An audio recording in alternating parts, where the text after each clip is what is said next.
আচ্ছা চল আমার গার্লফ্রেন্ডকে প্রপোজ করে দেখা। আর এই নে এটা তোর গোলাপ, চল প্রপোজ কর। মানে কি এসবের?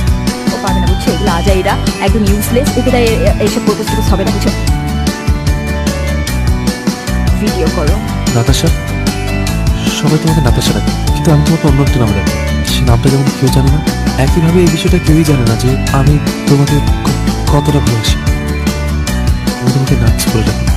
তুমি কি আমার ডাকে সারা দেবে? নাচ, আই লাভ ইউ নাচ, do you love? Yes, I love you. ওই বেটা, আমার গার্লফ্রেন্ডকে কি ভাগাই নিয়ে যাবে নাকি? এত ইমোশন দিতে হবে না।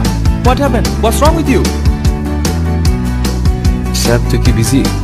এই একটু হোল্ড করো তো। ওকে। বল। না, বলছিলাম কি, পরশু তো ভ্যালেন্টাইন্স ডে, তো নিতুর জন্য একটা শাড়ি কিনতে যাচ্ছিলাম। তুই কি একটু কালকে যেতে পারবি আমার সাথে?